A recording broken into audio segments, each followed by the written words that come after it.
코골이 하면 수술을 생각하는데요. 현대 이비인후과의 코골이 치료의 현 주소를 살펴보고자 합니다. 현대 이비인후과에서는 코골이를 이런 식으로 설명을 합니다. 침팬지는 기도가 넓어서 코를 안 골고 사람은 기도가 좁아서 코를 곤다.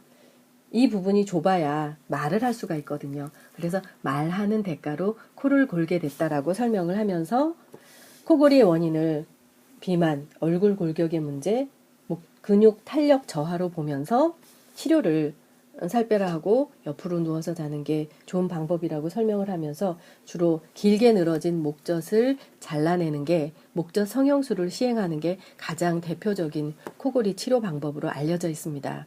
그뿐만 아니라 연국의 임플란트의 방법이 있고요.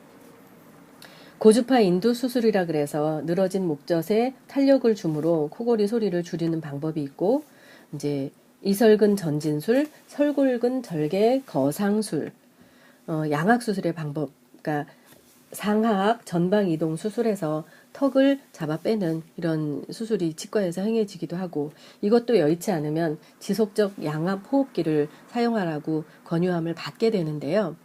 양방 수술의 코골이 치료는 기도에 초점이 맞추어져 있다는 것입니다.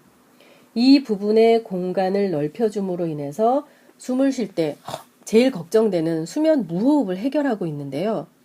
제가 기도 쪽의 시술을 말리는 이유는 최근에 기사를 보았습니다. 기도 확장 수술로 상하악 전방 이동 수술을 대체하는, 양악 수술을 대체하는 아주 획기적인 방법이다. 이 기도 확장 수술이다. 이런 기사를 보았습니다. 제가 그 기사를 보고 이제 이런 설명을 꼭 드려야 되겠다고 말씀을 드리는데요. 기도 확장 수술로는 수면 무호흡은 해결된다 할지라도 가장 중요한 비강과 부비동의 기능을 살려주는 코호흡으로 만들어주지는 않는다는 것입니다.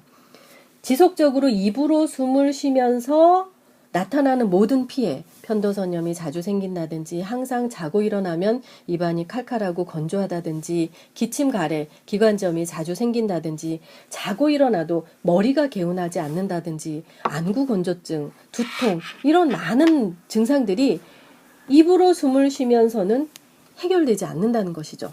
수면 무호흡은 해결된다 할지라도 이 기도 확장 수술, 기도를 넓혀주는 여러 가지 방법으로는 코로 숨쉬게 만들어주지 않는다는 것이 가장 중요한 코골이 치료의 실패 부분이라고 말씀드릴 수 있습니다.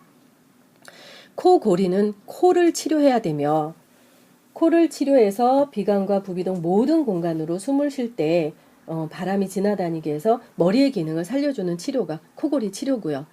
제가 감히 말씀드리건대 기도 공간의 확보로 코골이를 치료하는 것은 코골이 치료가 아니라 목골이 치료입니다. 목에서 고는 소리가 나기 때문에 목골이고요. 코가 골아지는 부분은 이 부분이기 때문에 코골이는 코를 치료해야 되는 것입니다. 기도 확장 수술, 기도를 넓혀주는 치료로는 당연히 코로 숨쉬게 만들어주지 않는다는 것을 강조하고 싶습니다.